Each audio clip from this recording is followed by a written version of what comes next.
And for coming to this morning's workshop. I just wanted to start off quickly by acknowledging Anne, who really put in the majority of the work into today's presentation and got us our speaker. So thank you so much, Anne. We really appreciate that. So with a slight change of pace, in the second part of today's workshop, we will be having several fantastic volunteer presenters coming up to talk about doing online screencasting and how you yourself in your own library can easily create a screencast for your patrons and customers.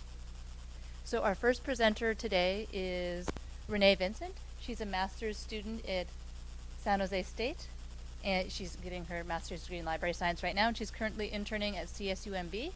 She will be speaking to us about best practices for software selection and free and cheap software that you can use for doing screencasting. Each of our presenters is going to be speaking for about 10 minutes, so for time constraints, I'd like to ask that we wait until the very end and then ask questions once everybody's presented. Renee? Thank you. Hello, everybody. Whew. So the two types of video formats that I focused on is slide casting and screencasting. If you are unaware of what either of those are, the brief description, slidecast is kind of what I'm doing now with my PowerPoint presentation and my voice over it.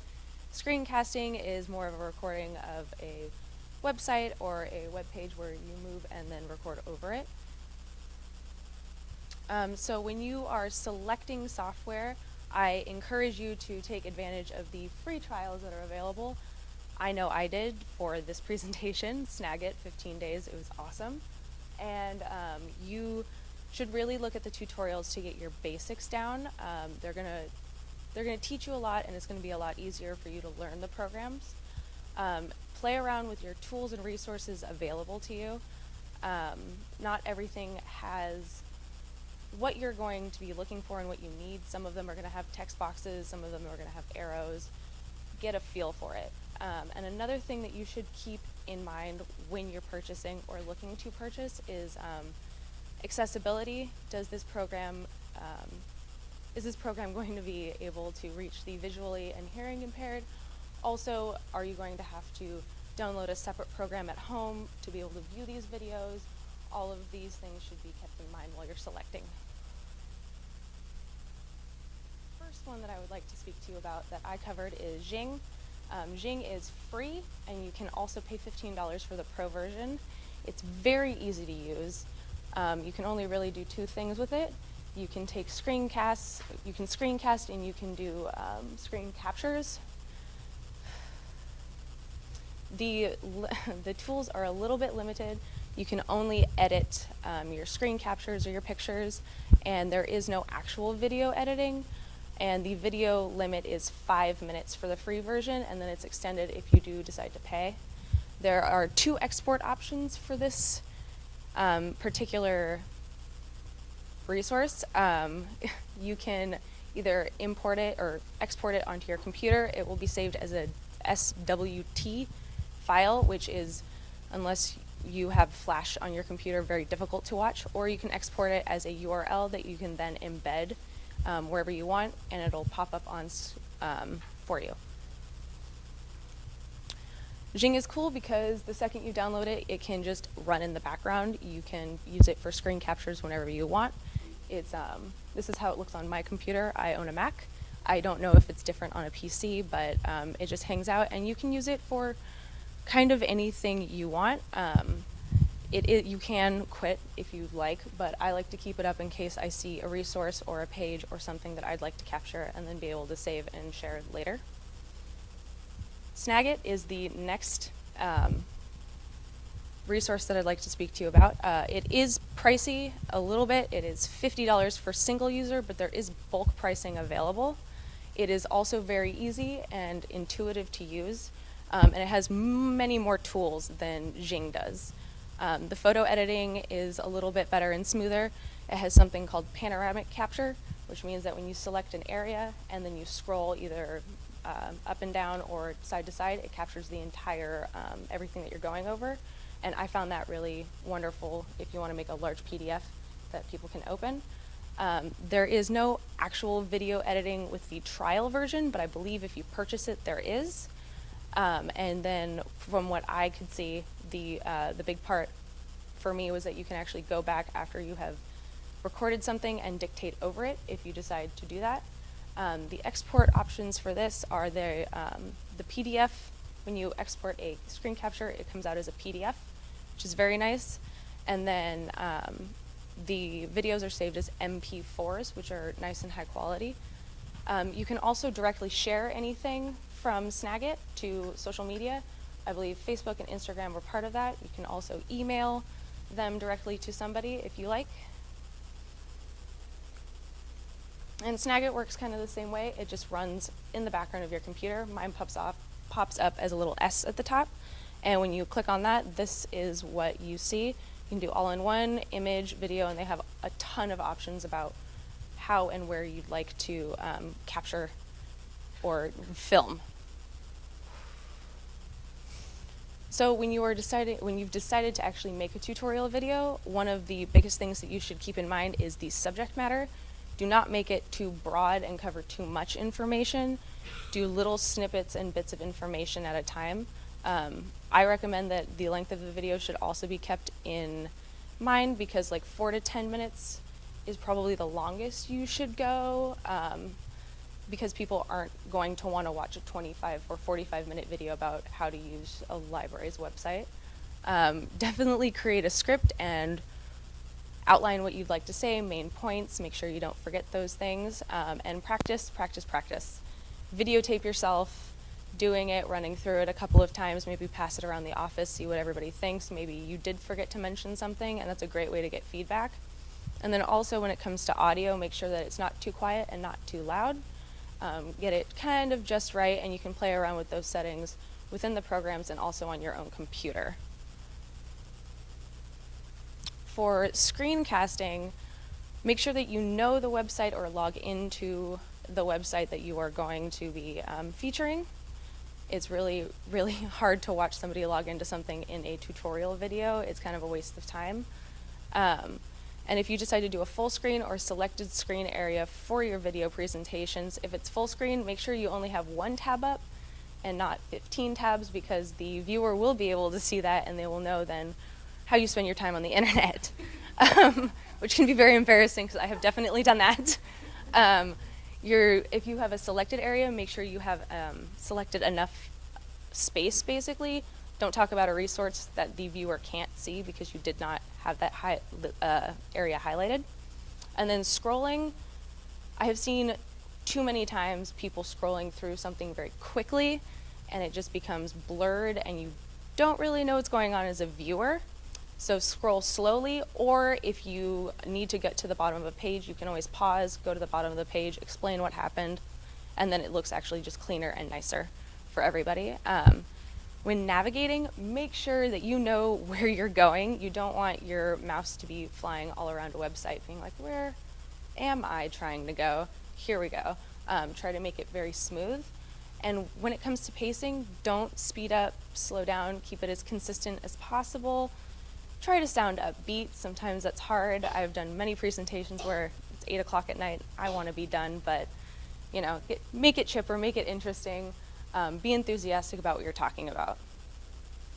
And for slide casting, my biggest thing is please keep it simple. Your PowerPoint slides don't need to have all of the information you're going to be talking about. Outline it. If you do want a graphic, make sure it's simple or is helping push a point forward.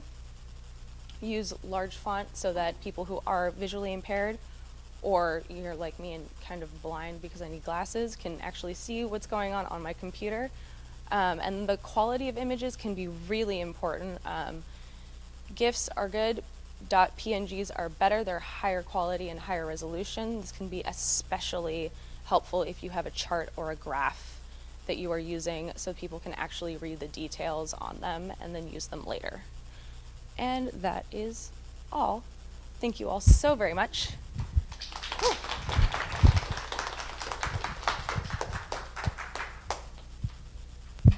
Renee, thank you so much.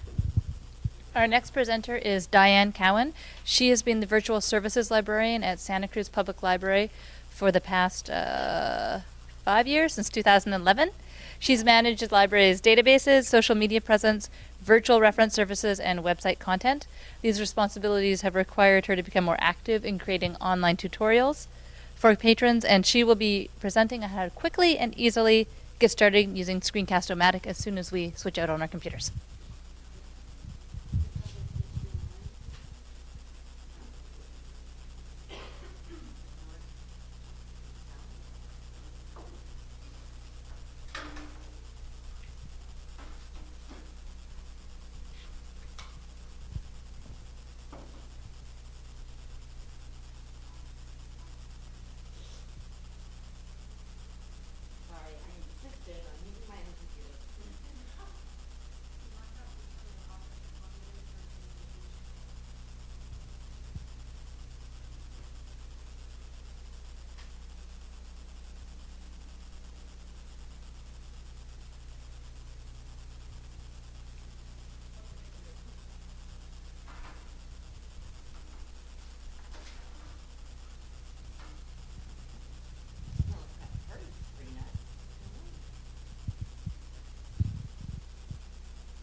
All right, thank you.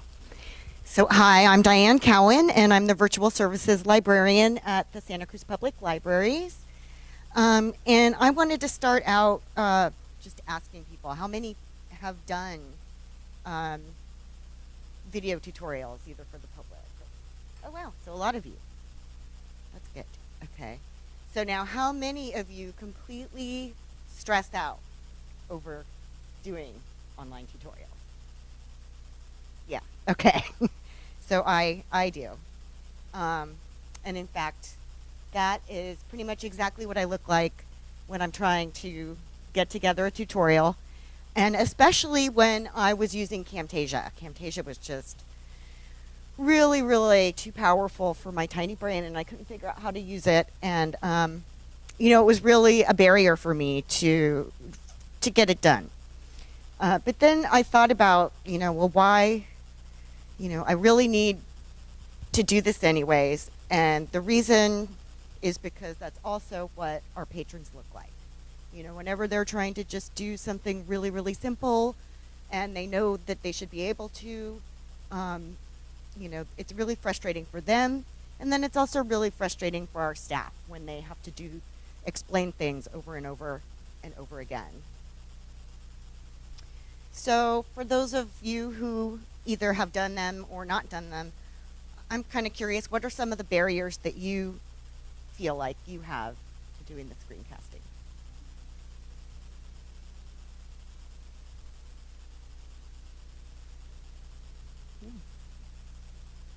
Anybody? Oh, okay. So a barrier for her is chunking it out into the right time so that people will continue to pay attention for the entirety. Anybody else? Writing a script that goes along with it, yeah. Editing. Editing. Anybody else? Okay, well, I have a whole list. You know, these are the barriers I came up with. I really felt like the software was too complicated.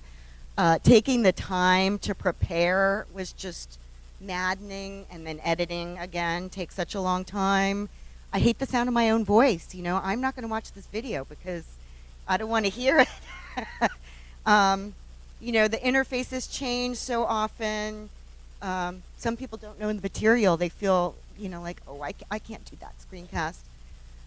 And then, but by far for me, the biggest barrier was overcoming that desire to have this perfect product. So, you know, simplifying the process, I think, is really important.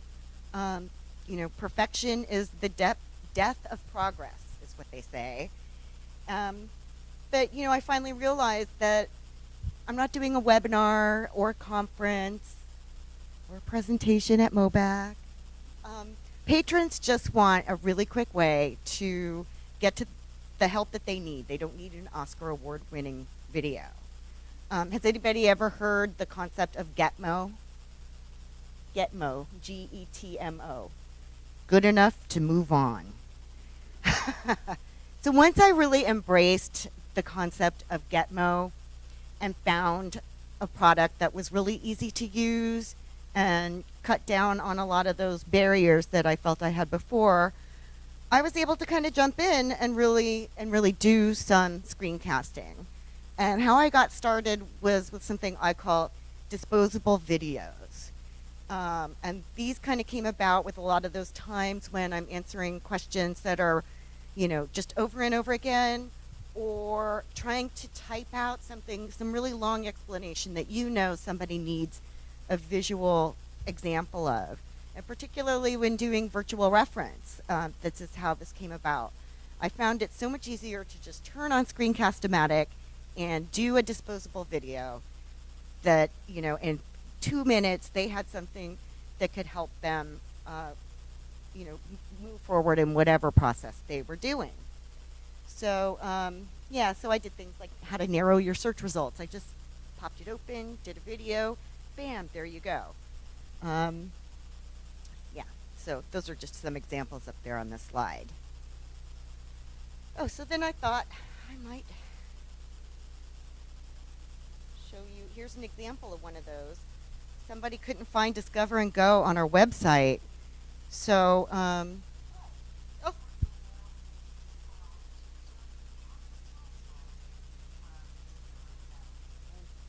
I just did that off the cuff.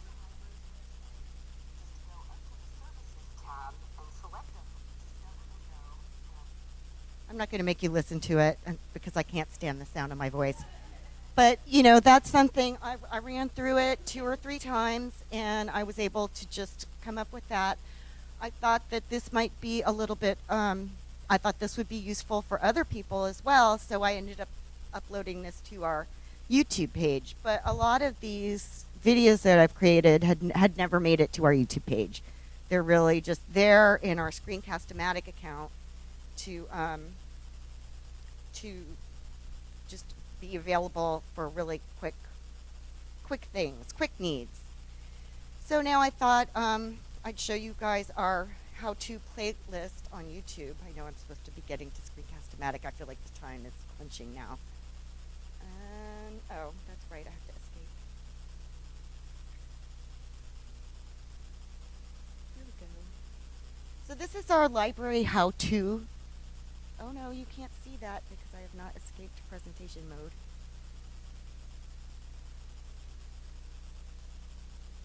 Sorry. Still.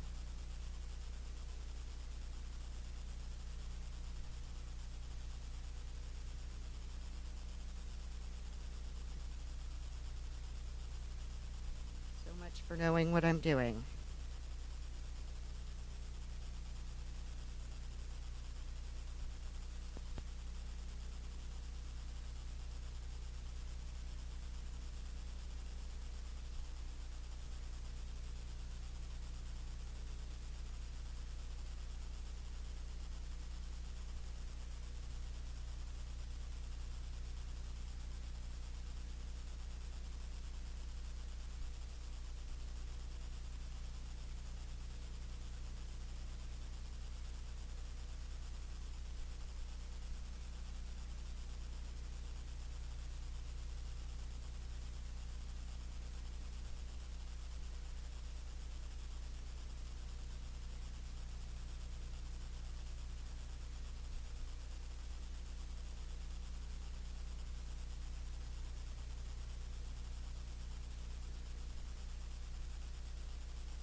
So yeah, check that out. What I read as a general rule of thumb is that the more expensive the program, the more control you get over the final product, right? So that's sort of, you know, it makes sense. Like if you have a really simple need for something like Jing, it's free, but you don't get a whole lot of control over editing or what your final product ends up looking like. So this is sort of, I'm going to talk about primarily Camtasia Studio, and that's sort of like the opposite end of Jing. That's like having a lot of control over your final product, and also investing a lot of time and money into learning and figuring out how to use it. Can I write that? Awesome, thank you. So I originally was going to talk about Techsmith Relay as well, because that is something that we have used, but that's really, I don't think for our purposes of like creating an online tutorial for a library, I actually don't think that would be a product that I would recommend. Relay is really more set up for like lecture casting, if you're going to do something where it's like a long thing and you're just going to put it straight online. We actually used it at our library for recording like some research that we were doing, looking at how students searched databases. It worked well for that, you know, because it was just like a long thing. It wasn't going to be edited at all, and it could work, you know, the same way for like if you were doing a website usability study and you wanted to just record what people were doing as they were clicking around on your website. But really, in terms of making a tutorial, I don't think Relay is a good product for that. So Camtasia Studio is a decent product. You can see on the handout that they're asking $300 for it, so it's sort of on the higher end of the products that we're talking about today. However, there is an educational discount that brings it down to $180. And also, for some reason, the Mac version is only $100. So I have no idea what the difference is. I haven't used it. Has anybody used Studio on Mac yet? No? Yeah, it doesn't have quizzes, right. But that's the only difference I noticed on this sheet anyway. Okay. Yeah, so that's a difference, but at least it's more affordable. This page is loading. It's just slow.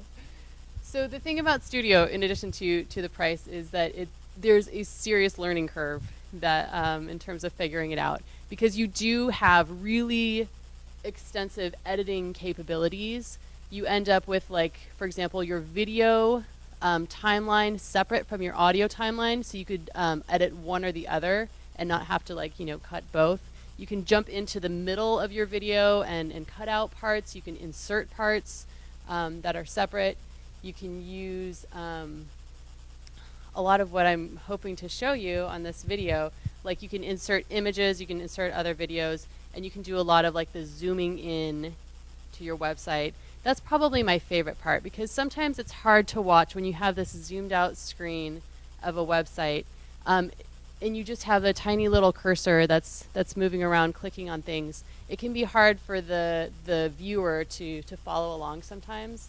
So that's the thing that I really like about Camtasia Studio, is that you can zoom in to the one part of the screen that you're focusing on. You can highlight things. You can make little call outs come out of it, things like that.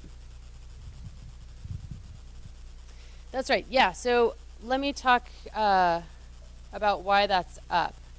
And someday it will load and I will be able to show you the video. But so hosting is the other thing with any of these products, right? You have to consider where it ends up, where it gets hosted. And so Studio is designed to go straight, it can go straight to YouTube, it can go straight to Vimeo. But if you're using, we'll talk a little bit more about the quizzing feature, which is one of the things I really like about Studio. If you want the quizzing thing to work, it has to be on screencast.com. Because you can imagine, you know, YouTube videos aren't really set up to have pop-up quizzes in there.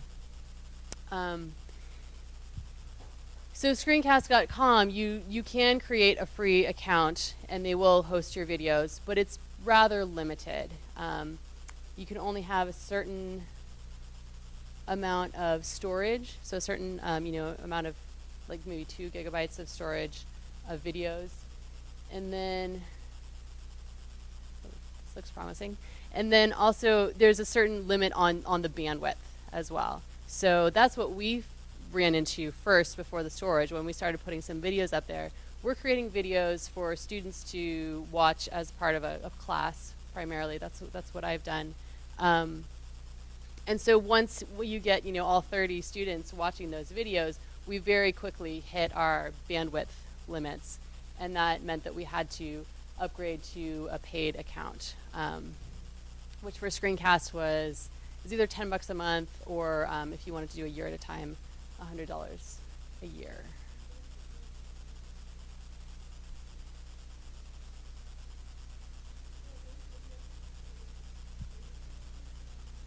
That's right. Yeah, yeah. And they don't have to be. They can go to YouTube or something. But if you want quizzes in them that work, that's when Screencast becomes necessary. Yay, there it is. Thank you.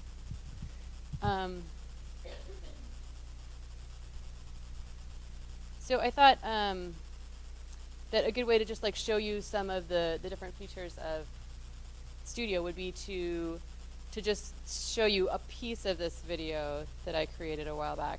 So you can see, just for starters, we're starting off with an image that's not on my screen. This is an image, a PowerPoint slide that I was able to insert later, right? And then it goes into a video, again, same thing, that I recorded separately. So I can piece together different audio and video into the final product. So I'll just play it and pause along the way to